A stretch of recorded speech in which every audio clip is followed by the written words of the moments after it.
Innal hamdalillah nahmaduhu wa nasta'inuhu wa nastaghfiruh wa na'udzu billahi min shururi anfusina wa min sayyiati a'malina. May yahdihillahu fala mudilla lahu wa may yudlil fala hadiya lahu. Asyhadu an la ilaha illallah wahdahu la syarika lahu wa asyhadu anna Muhammadan abduhu wa rasuluh. Ya ayyuhalladzina amanu taqullaha haqqa tuqatih wa la tamutunna illa wa antum muslimun. Ya ayyuhan nasu taqu rabbakum alladzi khalaqakum min nafsin wahidah wa khalaqa minha zawjaha wa batha minhuma rijalan katsiran wa nisaa. Wattaqullaha alladzi tasaaluna bihi wal arham innallaha kana 'alaykum raqiba. Ya ayyuhalladzina amanu taqullaha wa qulu qawlan sadida yuslih lakum a'malakum wa yaghfir lakum dhunubakum wa may yuti'illaha wa rasulahu faqad faza fawzan 'azima. Amma ba'd, fa inna asdaqal hadithi kitabullah wa khairul huda nabiyina Muhammadin sallallahu alaihi wa alihi wa sallam wa syarrul umuri muhdatsatuha fa inna kulla muhdatsatin bid'ah wa kulla bid'atin dhalalah wa kulla dhalalatin finnar. Ikhwan wal akhwat jamaah salat maghrib rahimani wa rahimakumullah. Alhamdulillah, kita memuji Allah Subhanahu wa taala, bersyukur atas seluruh nikmat yang Allah Subhanahu wa taala berikan kepada kita. Pada malam hari ini alhamdulillah kita memulai kajian memasuki pembahasan yang baru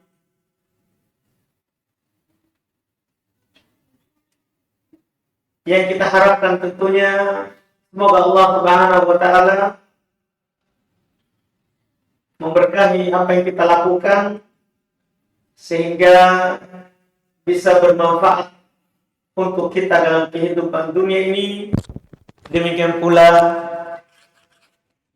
ketika kita sudah kembali menghadap kepada Allah Subhanahu wa taala.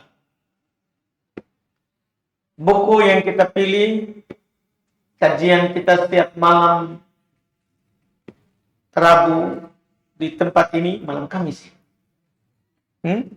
Malam Kamis. Di tempat ini adalah kitab Fadlul Islam, keutamaan Islam. Kita sebagai penganut agama Islam tentunya harus mengetahui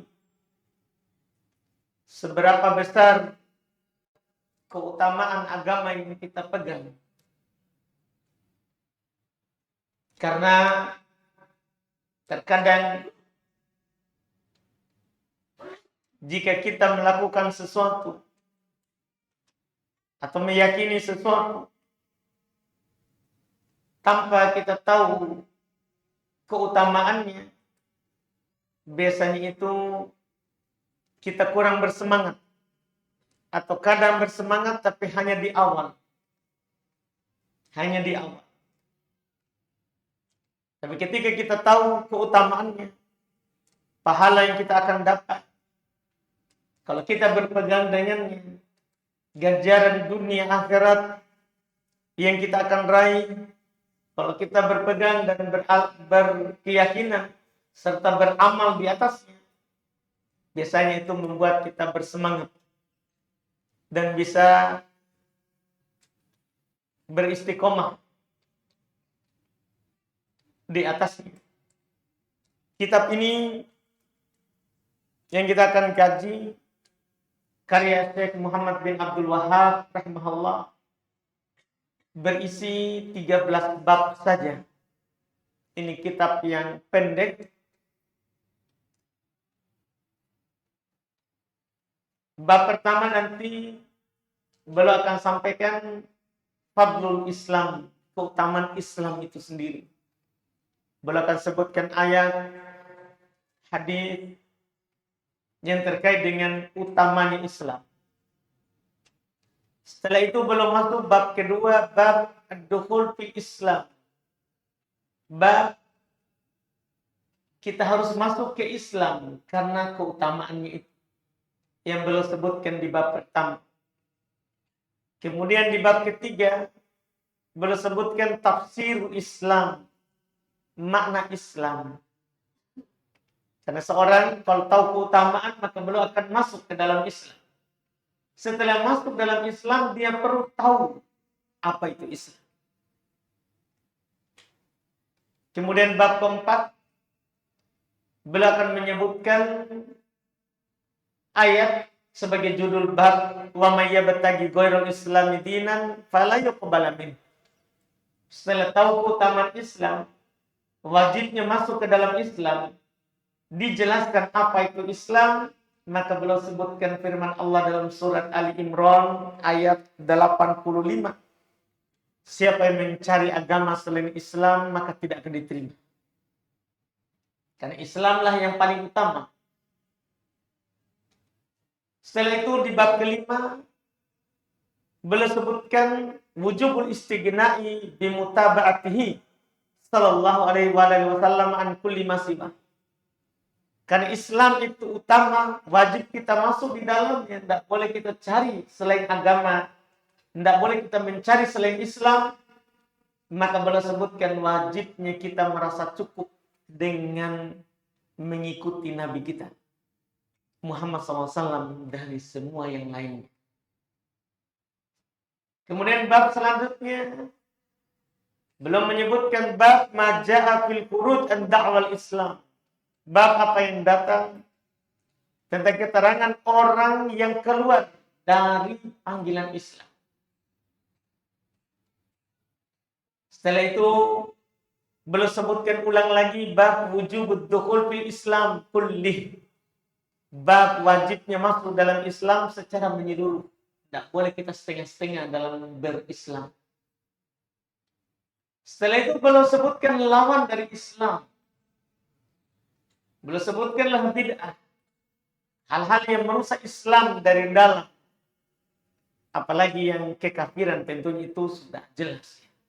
Cuman yang halus adalah yang merusak Islam dari dalam yang mengatasnamakan Islam.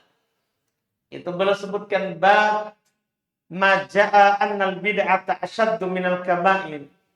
Bab keterangan dalam Islam bahwasanya perkara baru melakukannya lebih besar dosanya daripada dosa besar yang lain.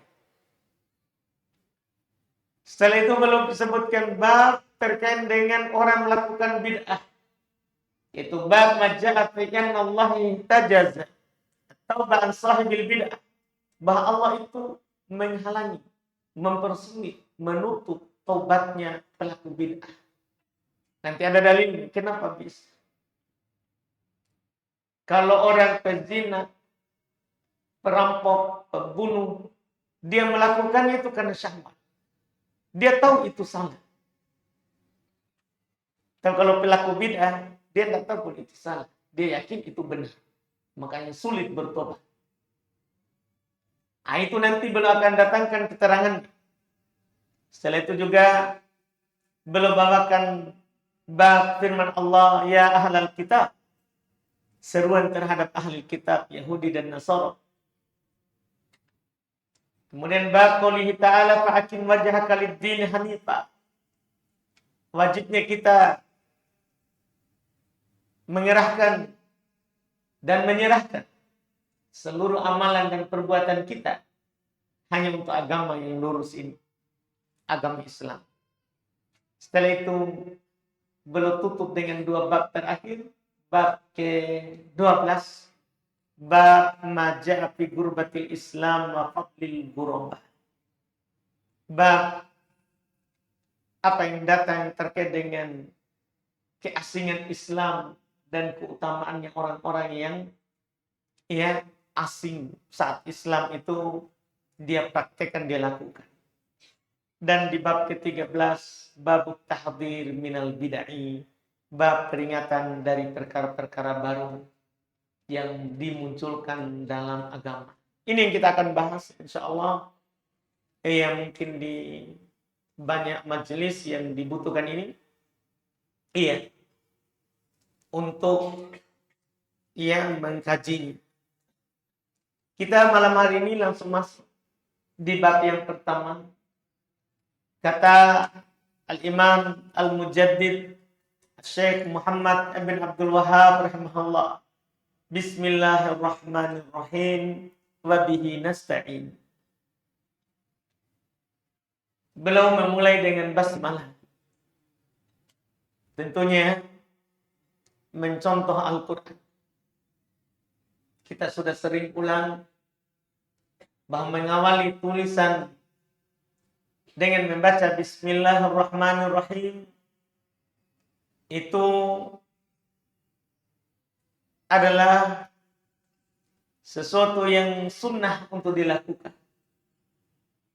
Mencontoh Al-Quran. Semua surat di dalam Al-Quran itu diawali oleh basmalah, kecuali surat At-Taubah. Ada 114 surat di dalam Al-Quran, semua diawali oleh basmalah kecuali satu, surat At-Taubah. Ketika kita mengawalinya, maka kita telah mencontoh Al-Quran. Demikian pula ketika kita mengawali tulisan kita dengan Bismillahirrahmanirrahim, maka kita telah mencontohi Nabi kita Muhammad sallallahu alaihi wasallam. Karena Nabi kita kalau menulis surat yang mau dikirim ke orang-orang tertentu seperti yang beliau kirim ke Raja Herakl, maka beliau mulai dengan Bismillahirrahmanirrahim. Min Muhammad ibn Abdullah. Bismillahirrahmanirrahim, dari Muhammad bin Abdullah. Jadi beliau mulai dengan basmalah. Demikian pula ini dalam rangka mencontoh para as-salaf, para pendahulu kita. Dari generasi-generasi terbaik. Para sahabat kalau mereka menulis surat, mereka mulai dengan basmalah. Demikian pula orang-orang setelah. Baru setelah itu beliau berkata, wabihi nasta'in. Hanya dengan Allah kita memohon pertolongan. Beliau ingin mengatakan kepada kita dari awal bahwa apa yang beliau ucapkan ini setelahnya, apa yang beliau sampaikan kepada kita setelahnya, itu murni dari pertolongan Allah. Karena kita selalu diperintahkan untuk memohon pertolongan kepada Allah. Lihat di pernyataan surat Al-Fatihah. Iyyaka na'budu wa iyyaka nasta'in. Hanya kepadamu kami beribadah dan hanya kepadamu kami memohon pertolongan. Digandengkan memohon pertolongan dengan ibadah, karena kita beribadah tidak mungkin bisa lakukan, tidak bisa kita wujudkan kalau tidak ada pertolongan dari Allah. Makanya juga Nabi Shallallahu Alaihi Wasallam mengatakan, idza sta'anta fasta'in billah. Kalau kamu meminta pertolongan, mintalah kepada Allah. Ini perintah menunjukkan wajibnya kita memohon pertolongan kepada Allah Subhanahu wa Ta'ala. Setelah itu belum sebutkan bab pertama, bab fadlil Islam, bab keutamaan Islam.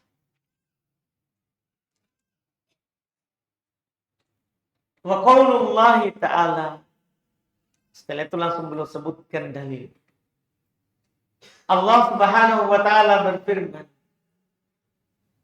Al-yawma akmaltu lakum dinakum wa atmamtu alaikum ni'mati wa raditu lakumul Islam dina. Kata Allah, pada hari ini saya telah sempurnakan agama kalian untuk kalian. Wa atmamtu alaikum ni'mati. Saya telah cukupkan nikmat-nikmatku atas kalian. Wa raditu lakumul Islam madina. Dan saya telah ridho Islam sebagai agama kalian.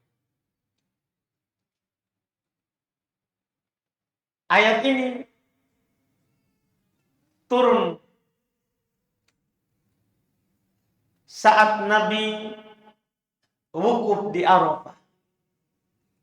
Di haji terakhir Nabi kita Muhammad sallallahu alaihi wasallam bertepatan dengan hari Jumat. Setelah ayat ini turun, maka Nabi hanya hidup sebentar. Karena ayat ini turun menunjukkan bahwa Islam telah sempurna. Beliau setelah itu kembali ke Madinah setelah haji, sakit, dan meninggalkan kita semua. Ayat ini menunjukkan bahwa Islam itu agama yang utama. Dengan 3 poin yang Allah sebutkan ini. Pertama, al-yawma akmaltu lakum dinakum. Pada hari ini, saya telah sempurnakan agama untuk kalian. Ini keutamaan Islam yang pertama. Satu-satunya agama yang ada pernyataan telah disempurnakan hanya Islam. Tidak ada agama lain yang Allah nyatakan seperti ini. Dan karena Islam ini telah sempurna, maka Nabi Shallallahu Alaihi Wasallam bersabda, "Man ahdatsa fi amrina hada ma laysa minhu, fahuwa radd." Siapa yang mengadakan sesuatu yang baru dalam urusan kami ini, urusan agama, maka dia akan ditolak. Karena dia kalau mengadakan yang baru berarti menyalahi Quran. Berarti dia meyakini bahwa agama belum sempurna, butuh kita tambah. Ini menyelisihi apa yang Allah katakan. Keutamaan Islam, dia adalah agama yang sempurna. Makanya, siapa yang berpegang dengan Islam, maka sungguh dia tidak akan pernah sesat dan tidak akan pernah merugi. Tidak akan pernah merugi. Kata Allah Subhanahu wa taala, "Faman ittaba hudaya fala yadhillu wa la yashqa." Siapa yang ikut petunjukku, kata Allah, maka tidak akan sesat di kehidupan dunia ini dan tidak akan sengsara di kehidupan akhirat. Fala yadhillu, tidak akan sesat di dunia, wala yashqa, dan tidak akan sengsara di akhirat. Ini yang Allah Subhanahu wa taala katakan. Kenapa? Karena kita berpegang dengan sesuatu yang sempurna. Tidak mungkin kita sesat kalau sempurna. Makanya Nabi juga Shallallahu Alaihi Wasallam beliau bersabda, "Taraktu fikum syai'ain, ma in tamassaktum bihima lan tadillu ba'di abad." Saya meninggalkan kepada kalian 2 perkara. Tidaklah kalian berpegang dengan keduanya, kecuali pasti kalian tidak akan sesat selama-lamanya. Kita tidak akan pernah sesat selama-lamanya kalau kita berpegang dengan dua itu. Apa itu? Kata Nabi, kitabullah wa sunnati. Kitab Allah dan sunnah. Kalau kita berpegang dengan Quran saja, ada orang bilang disunahkan begini, diwajibkan begini, disyariatkan begini. Apa dalil Qurannya? Dia sebutkan Qurannya, kita berpegang dengannya. Tidak ada Quran, hadits Nabi, dia bilang ini Nabi bersabda begini.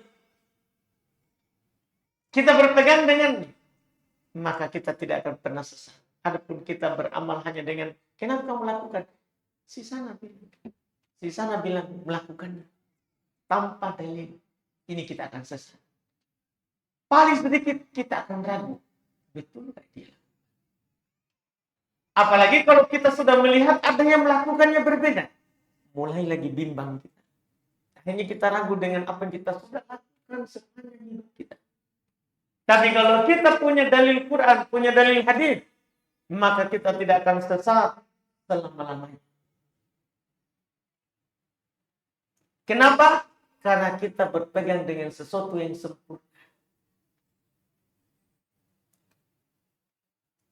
Sesuatu yang sempurna. Ini keutamaan Islam. Keutamaan kedua yang Allah katakan setelahnya. Wa atmamtu alaikum nikmat. Saya telah sempurnakan untuk kalian nikmat berupa agama ini. Jadi agama yang kita punya itu kan nikmatnya Allah. Karena Allah memberikan kita nikmat dengan mengutus kepada kita Rasul dengan agama yang sempurna ini. Diutusnya kepada kita saja Rasul itu nikmat. Allah berfirman, "Qad manallahu 'alal mu'minin id ba'atsa fihim rasulan min anfusihim."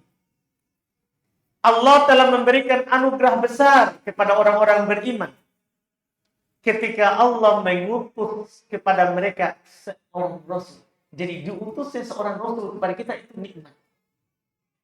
Nikmat besar.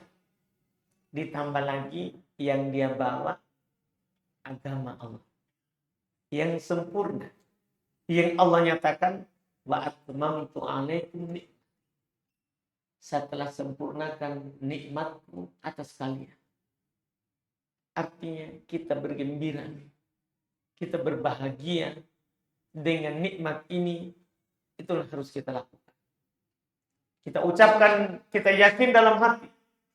Ini adalah nikmat dari Allah, saya kenal Islam. Setelah itu kita ucapkan dengan lisan, Alhamdulillah, saya kenal Islam. Setelah itu kita amalkan dengan anggota badan kita. Beramal karena Allah, untuk Allah. Karena kita telah diberi hidayah di atas nikmat yang sempurna ini.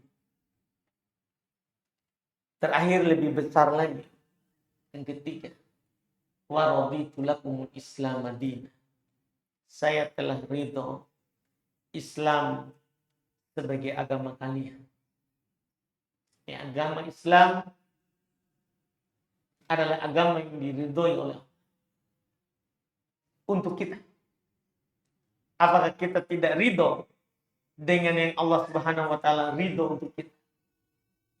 Yang lain selain Islam, betul kadang kita suka, kadang kita ridho terhadapnya.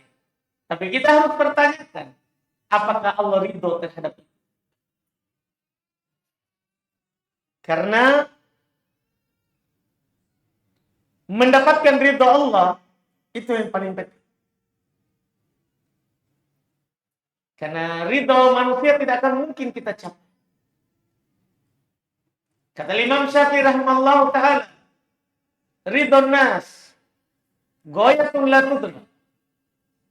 Kalau kita mau mencari ridhonya orang, itu adalah kita mengejar sebuah puncak yang tidak mungkin kita capai. Tidak mungkin. Karena kita kasih ridho yang ini, ada saja yang tidak senang. Nih, ada saja yang tidak senang. Makanya cari ridho manusia itu capek. Meletihkan. Sampai meninggal pun kita tidak bisa dapat. Tapi cari ridhonya Allah itu mudah. Cukup kita taat. Lakukan apa yang Allah sampaikan kepada kita. Berupa perintah. Tinggalkan larangannya. Maka kita akan mendapatkan ridho. Kita akan mendapatkan ridhonya Allah. Lihat para sahabat. Allah katakan kepada mereka, radhiyallahu anhum wa radu an. Allah ridho kepada mereka dan mereka juga ridho kepada Allah. Kenapa? Kita harus cari tahu rahasianya. Kenapa Allah ridho kepada mereka dan mereka juga ridho kepada Allah? Kenapa sebenarnya? Karena mereka mengamalkan apa yang Nabi sampaikan berupa Al-Quran dan hadis. Tidaklah turun ayat kecuali mereka perbaiki hidupnya. Tidaklah Nabi sebutkan hadis kecuali pasti mereka berubah. Lihat sahabat Umar bin Khattab radhiyallahu ta'ala anhu belum bersumpah menggunakan nama bapak-bapaknya. Kebiasaan orang Arab jahiliyah. Setelah itu Nabi berkata, innallaha yanhaakum an tahlifu bi abaikum.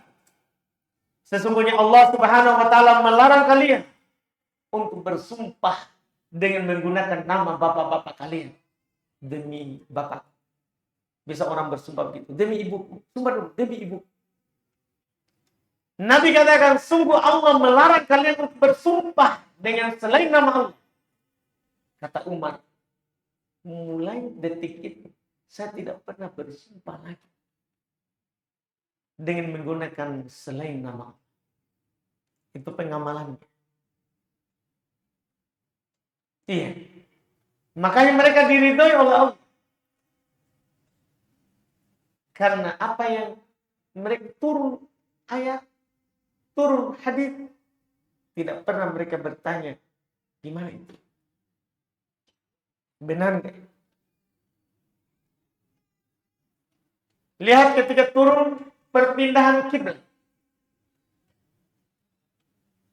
kepada Nabi Shallallahu Alaihi Wasallam. Asalnya mereka menghadap Baitul Maqdis. Baitul Maqdis itu membelakangi kita. Baitul Maqdis itu di sana. Melawan ini. Ini arah Ka'bah. Arah Masjidil Haram Ka'bah. Jadi menghadap dulu ke belakang sana. Membelakangi awal Islam. Nabi Shallallahu Alaihi Wasallam diturunkan kepada beliau ayat perubahan kiblat. Fawalli wajhaka syatral masjidil haram. Wa haitsuma kuntum fawallu wujuhakum syatr. Arahkan wajahmu wahai Muhammad ke arah Masjidil Haram pada salat. Dimanapun kalian berada, arahkan wajahmu ke sana. Maka Nabi yang turun ayat ini boleh langsung salat membelakangi Baitul Maqdis menghadap ke Ka'bah. Tapi di masjid sekitar Makkah, Madinah, tentunya belum tahu itu. Di antara yang tidak tahu adalah penduduk yang berada di Masjid Quba. Di Masjid Quba. Mereka waktu itu sholat. Masih menghadap ke Baitul Maqdis membelakangi Ka'bah. Datang lewat orang yang sholat bersama Nabi di masjid. Berteriak kepada orang yang lagi sholat. Kiblat sudah diubah. Sudah diturunkan pada malam hari ini kepada Muhammad Sallallahu Alaihi Wasallam bahwa kiblat bergeser ke Baitullah Ka'bah. Kata yang menukil setelah dia berteriak seperti itu, fastadaru nahwal kiblah, nahwal Ka'bah. Maka mereka berputar ke arah Ka'bah. Tidak ada dia dulu tanya, sholatnya dulu selesai dulu, Kita tanya baik-baik itu yang bilang. Jadi tidak ada itu dibilang di akhir. Wajar mereka bilang radhiyallahu anhum wa radu anhu. Allah ridho kepada mereka dan mereka ridho kepada Allah. Ini laki-lakinya, perempuannya juga seperti itu. Ketika Umar radhiyallahu taala anhu mengusulkan kepada Nabi untuk supaya istrinya Nabi itu berhijab. Sebelum ada perintah turun syariat hijab. Tapi kan Nabi tidak melakukan kecuali atas wahyu. Tapi Umar beliau sering ucapan itu sesuai dengan Quran. Umar. Turun ayat hijab. Turun ayat hijab. Kan tidak ada orang belum jahit jilbab. Belum jahit apa. Turun ayat hijab. Dinukil oleh Aisyah radhiyallahu taala anha. Perempuan waktu itu langsung merobek bagian bawah sarung mereka. Dan mereka membungkuskan kepala mereka. Langsung begitu. Tidak ada dibilang, tunggu dulu. Tanya dulu suami tak. Tanya dulu bapak tak, ibu tak. Nanti apa Nabi bilang. Padahal tidak ada jadi bilang. Paling kita kenapa kau itu tutup begitu. Begitu. Jadi tidak ada itu orang digorok lehernya karena berhijab. Tidak ada. Tapi kita ini mau dapat ridha Allah. Tapi begitu. Terlalu banyak pertimbangan. Iya. Terlalu banyak. Mau kita berjenggot sedikit. Oh ya apa mau orang bilang nanti. Selalu kita pikir orang. Ridhonya orang yang tidak akan pernah kita dapat. Tidak mungkin. Karena kita cukur jenggot, ada juga yang tak senang. Kita juga berjenggot, ada juga yang tak senang. Jadi apa harus kita lakukan? Ya, kita lakukan syariat. Karena mau mendapatkan kesenangan orang banyak, tidak bisa. Nah ini, radiya wa raditu lakum Islam adin. Saya telah ridho Islam itu sebagai agama kalian. Nah apa yang disyariatkan dalam Islam, itulah Allah ridho. Apa kita tidak mau mendapatkan itu? Inilah agama yang utama. Sempurna, cukup, dapat ridho. Ini keutamaan Islam. Ini ayat yang pertama menunjukkan keutamaan Islam. Nanti kita akan lanjut lagi di pertemuan akan datang insyaallah. Ini untuk awal kita sebutkan dan nanti kita akan lanjutkan dengan dalil-dalil berikutnya yang belum sebutkan terkait dengan keutamaan Islam. Semoga bermanfaat. Kita masuk di pertanyaan. Untuk hadiahnya Akhwat, sebenarnya kita lagi tunggu berapa orang yang mau dapat hadiah, tapi tidak datang-datang. Kita maafkan karena Sam lagi sibuk, belum lupa mungkin. Ya, karena lagi pergi haji. Semoga kembali kepada kita dengan selamat. Sehingga hadiahnya sampai malam ini belum bisa dibagi. Nanti kita tunggu listnya di Akhwat, berapa orang yang mau dapat hadiah. Siapa tahu kita kira 10, ternyata 1 yang mau. Alhamdulillah. Nanti kita tunggu saja dulu berapa orang baru kita bawa hadiahnya. Baik. Kita baca dulu ini pertanyaan. Saya rencana kredit motor baru di dealer motor. Bagaimana jika akadnya ada denda kalau terlambat saya membayar 4.000 per hari dendanya? Apakah itu haram?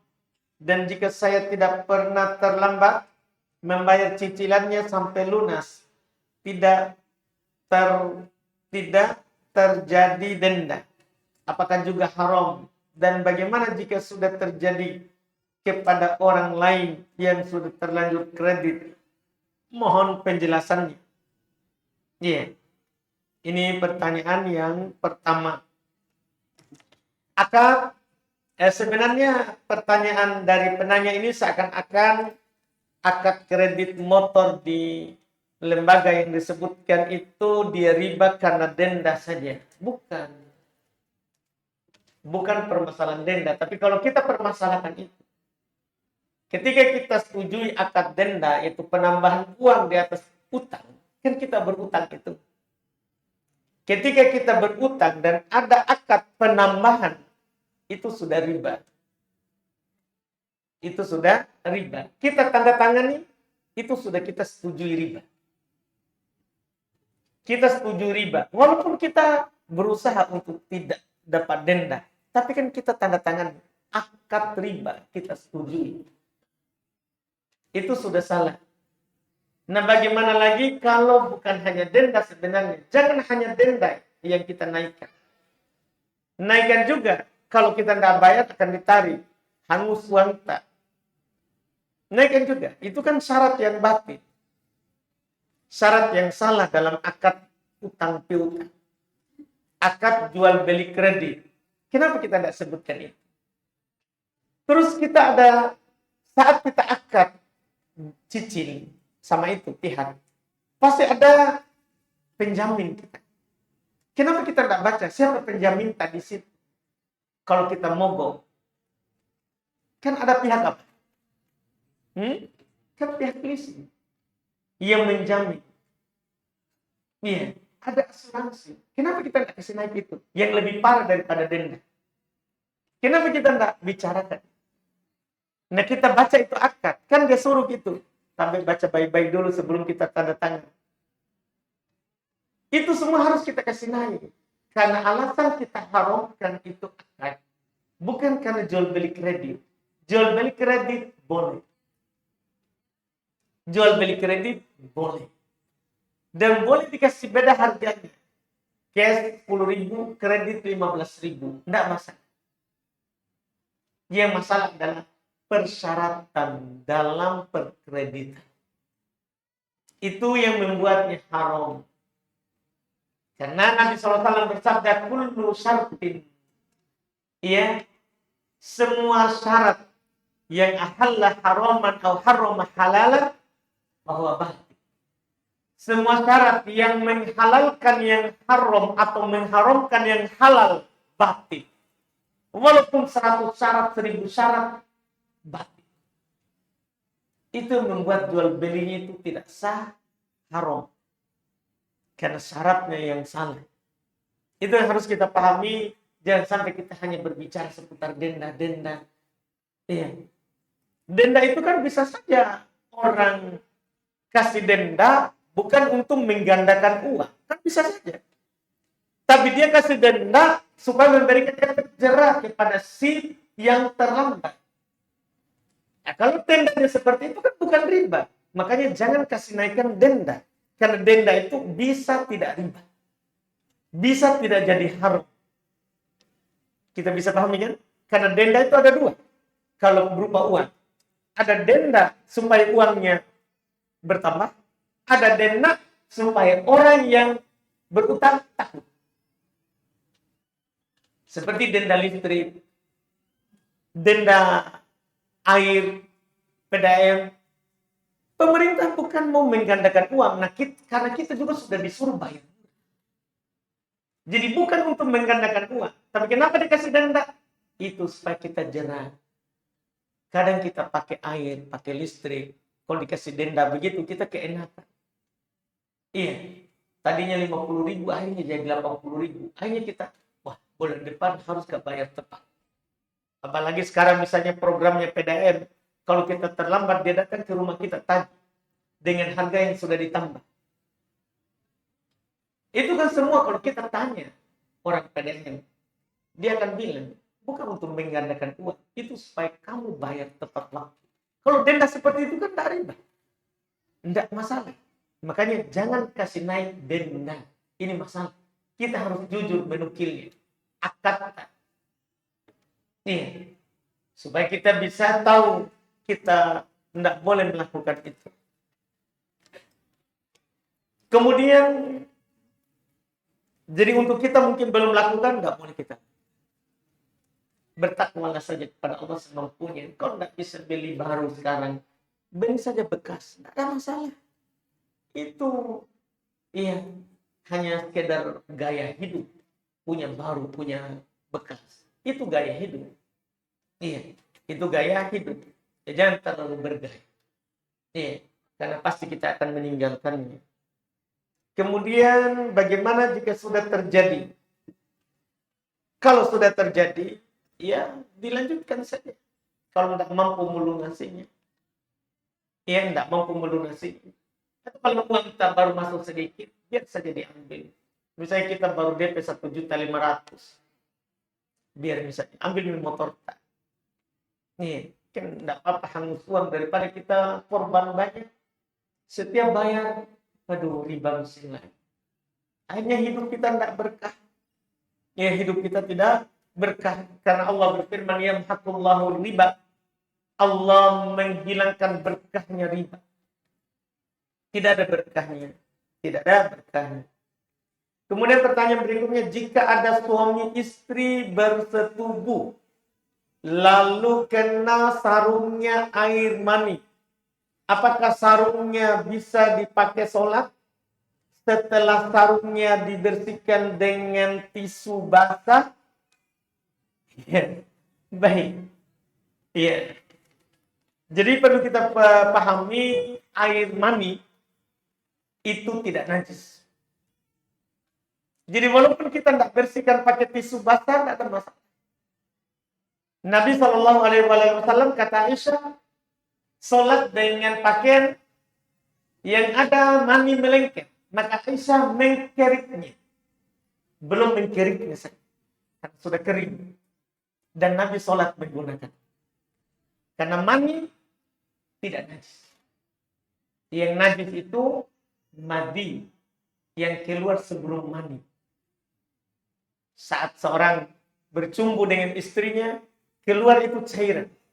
Yang licin, itu madi namanya. Dan itu yang najis. Itu yang najis. Adapun mani tidak najis. Tidak najis. Jadi kalau kita tidak bersihkan pun dengan tisu basah, tidak ada masalah. Apalagi kalau kita sudah bersihkan. Iya. Wallahualam.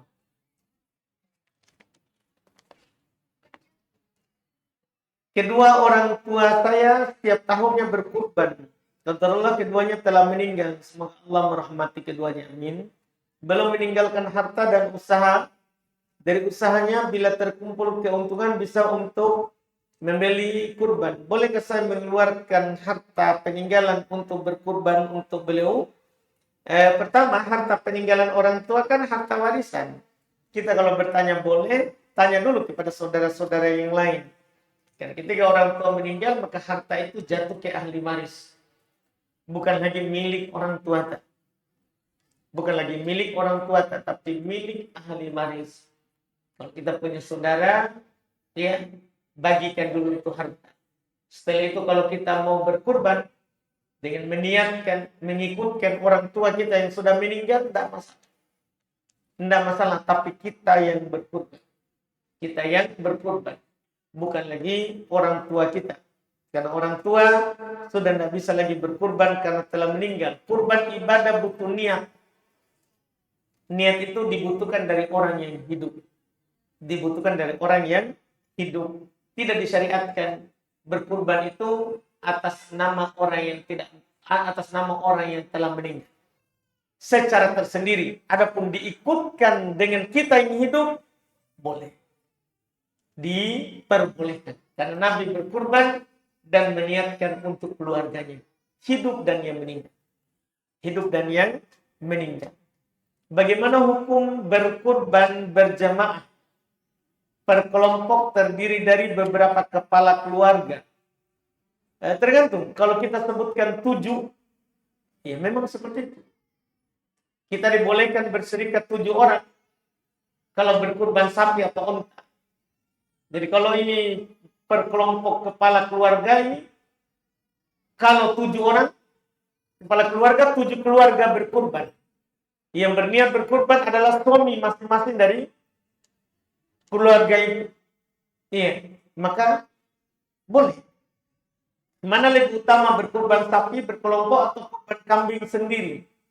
Ini diperselisihkan mana yang utama dalam berkurban.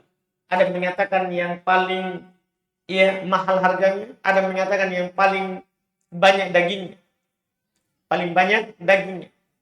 Ada yang menyatakan kambing lebih utama karena Nabi memilih kambing. Nabi memilih kambing. Diperselisihkan hal tersebut. Yang mana yang dimudahkan saja kita berkurban.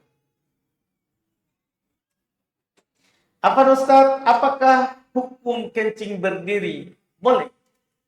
Kencing berdiri diperbolehkan. Nabi kencing duduk dan juga belum kencing berdiri. Itu menunjukkan bolehnya kencing berdiri.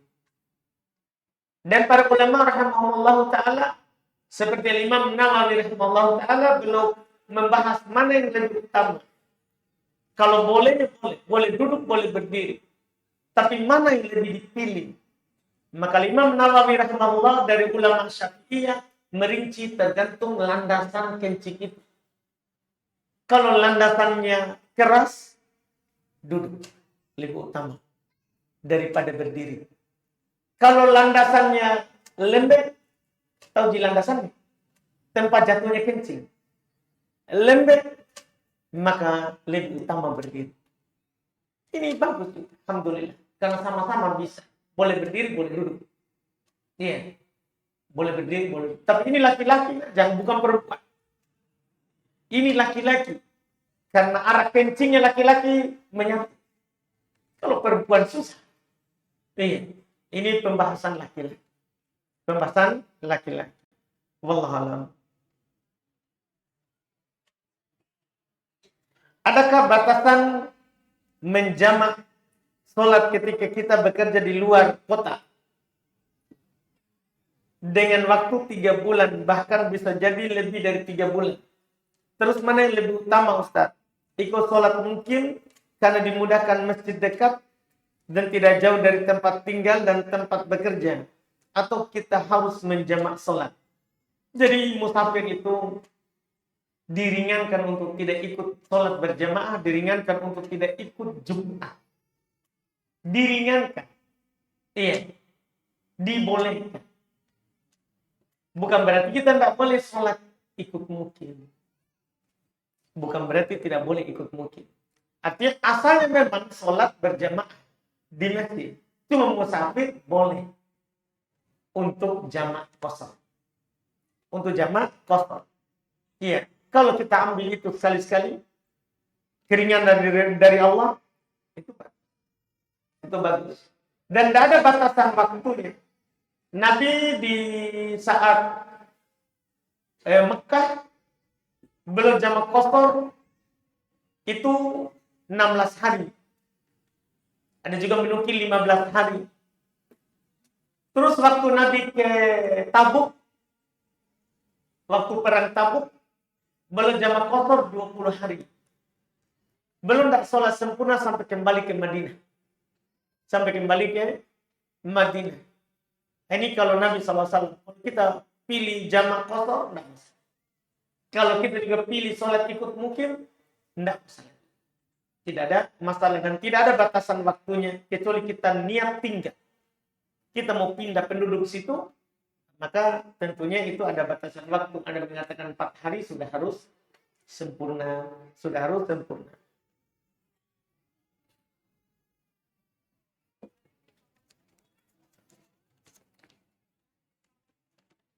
Jika saya berniat mengganti puasa wajib pada hari tanggal 9 Dzulhijjah, apakah saya dapat juga pahala puasa Arafah? Tidak.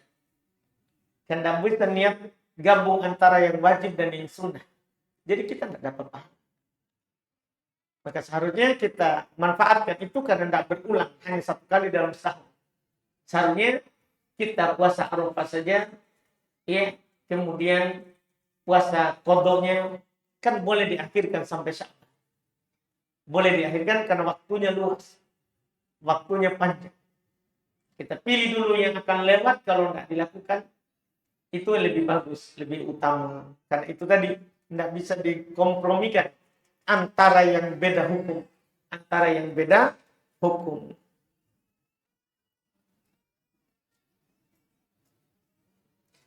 Sini ada pertanyaan, saya seorang janda. Semoga segera menikah.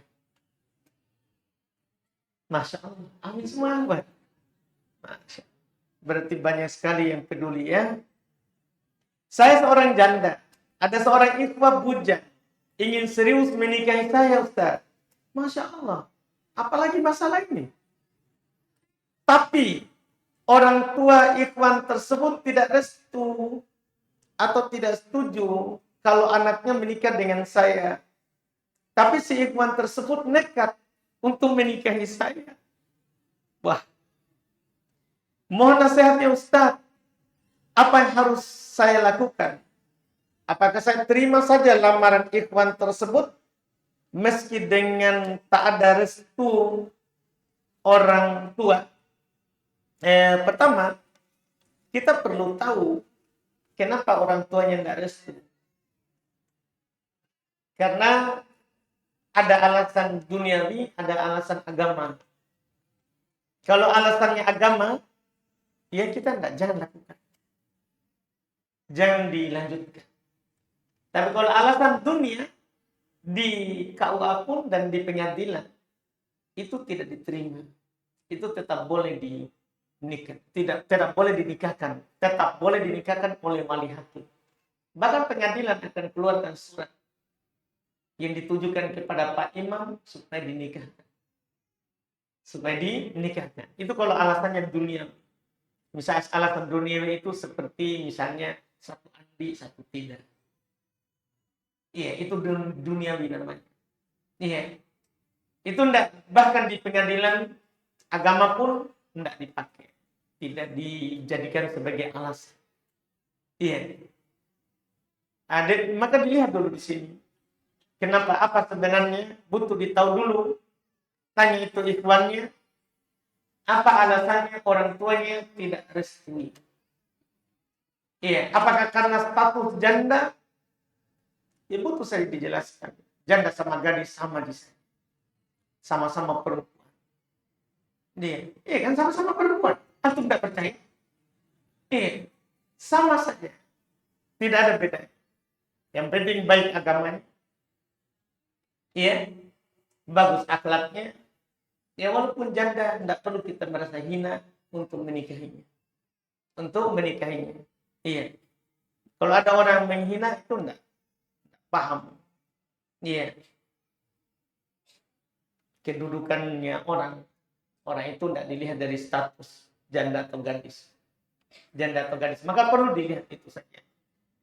Sebelum kita ambil keputusan, lihat baik-baik kenapa orang tua kita tidak restu, tidak setuju supaya kita melangkah enak. Karena kita itu menikah, masa seorang ikhwan menikah dengan seorang akhwat, mau janda ataupun gadis, tapi dia ceraikan orang tuanya. Kan itu hal yang salah. Hal yang salah. Makanya itu tadi, lihat dulu, ya, pikir baik-baik, dan diperhatikan dulu alasan dari orang tua. Boleh ditanya dulu itu orang tua. Iya, untuk hal tersebut, wallahualam. Ustaz Afwan, bagaimana sikap seorang istri jika suami suka membahas poligami, tapi si istri ini tidak menyukai pembahasan tersebut? Masya Allah, mau dikendaki sedikit itu istri. Suami, bukan istri ya, suaminya. Sudah tahu istrinya tidak suka, masih dia ganggu. Tidak boleh. Kalau kita sudah tahu istri tidak suka bahas poligami, maka jangan dibahas. Kalau itu akan menyakitinya, tidak boleh kita bahas itu. Kalau mau dibahas, sama teman tak saja yang lain. Karena masih banyak ikhwan itu kalau bicara janda, pokoknya tidak akan putus itu. Iya, jadi nggak usah kita bahas di istri kita. Iya, karena Allah Subhanahu wa taala berfirman, "Fa in ata'nakum fala tabghu 'alaihinna sabila." Kalau istri itu sudah taat kepada kalian, jangan cari-cari jalan untuk menyakitinya. Kalau kita bahas terus janda menyakitinya, jangan. Kalau dia sudah taat, kecuali istri tidak taat. Disuruh pulang dulu saya, mau sekali main. Kalau tidak ini pingsan kayak ini. Dia bilang, dia nih pingsan maki. Ini tidak ada masalah itu. Bahas makin janda terus. Nih, karena dia sendiri tidak mau. Tapi kalau istri dia lagi mencuci, baru kita kasih kode sedikit, siap. Dia lagi masak, lagi adonan ini. Lagi masak, kita kasih kode sedikit, adakah? Ada, tinggalkan masak. Jangan cari masalah. Jangan cari masalah. Iya. Itu yang perlu kita perhatikan. Sebagai suami begitu, tidak peduli perasaan istri. Tidak peduli terhadap perasaan istri. Tidak dibolehkan begitu. Bukan saya bela istri di atas ya, bukan. Ini supaya kita tahu, sadarlah. Sudah tahu istrinya tidak suka bahas janda, bahaslah. Enggak usah dibahas. Enggak usah dibahas. Kalau mau langsung saja begitu ya. Iya, itu lebih menyakitkan ya. Jangan dilakukan. Bagaimana dengan suami yang selalu membatasi uang kepada istri, padahal istri banyak kebutuhannya? Tergantung. Kalau istri lapang, suami lapang, terus dia tidak lapangkan istrinya, maka salah. Tapi kalau suami tak sempit rezekinya, kemudian kita menuntut banyak kebutuhan, banyak cek model, banyak inilah, ya, ini masalah. Ya, itu masalah tergantung. Karena memang kita sebagai suami, Allah telah katakan, liyunfiqu sa'atin min sa'atih. Hendaklah orang yang memiliki kelapangan, lapangkan istri. Kalau kita lapang, banyak rezeki kita, biarkan istrinya penuhi kebutuhannya. Penuhi kebutuhannya. Lapangkan nafkahnya. Tapi, waman qudira 'alaihi rizquhu. Siapa yang disempitkan rezekinya? Falyunfiq mimma atahu Allah. Hendaklah dia infakkan, kasih uang belanja ke istrinya sesuai dengan apa yang Allah kasih. Jadi kita dalam masalah nafkah tidak diatur dan tidak diukur dengan angka, tapi diatur dan diukur dengan kelapangan. Lapang, lapangkan. Sempit, sempit. Dan istri juga harus tahu itu. Jangan sampai dia minta lapang, suaminya apa? Sempit, tidak. Itu membebani orang dengan apa yang dia tidak mampu. Jadi istri harus mengerti. Wallahu a'lam.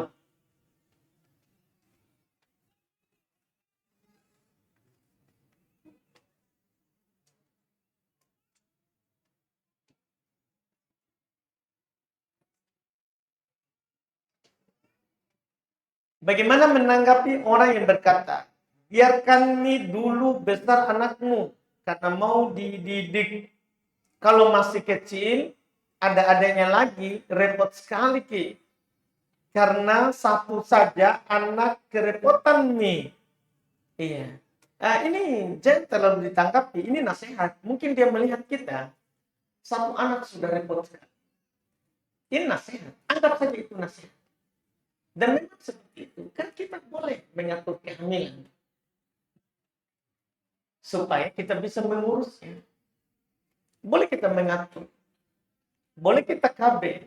Apakah KB alami atau KB dengan kemajuan zaman sekarang? Iya, boleh. Para sahabat dulu, mereka KB juga. Kata mereka pun dan azil wal Qur'an yanzil. Kami KB dengan cara buang air mani di luar. Sementara Quran turun, artinya tidak dilarang. Boleh seorang mengatur kehamilan. Boleh, tidak apa. Kasihan istrinya.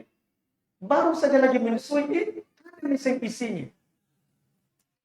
Hamil lagi. Baru lagi menyusui, ada lagi.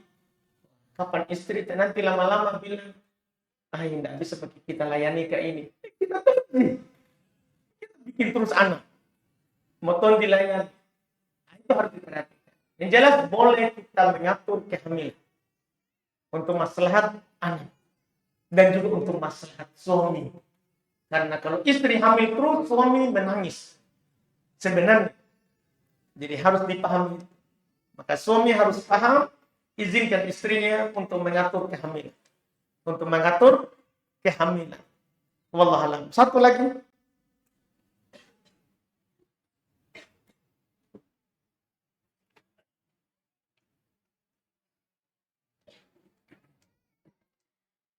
Apa Ustaz, bolehkah memboikot produk-produk yang menyerang warga Palestina? Kalau pemerintah suruh kita boikot, boikot.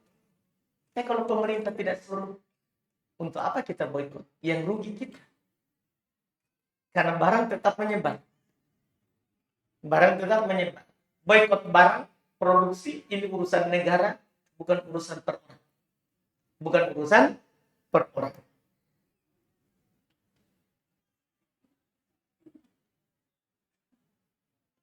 Baik, kita cukupkan. Alhamdulillah masih ada pertanyaan, tapi waktu sudah lama masuk.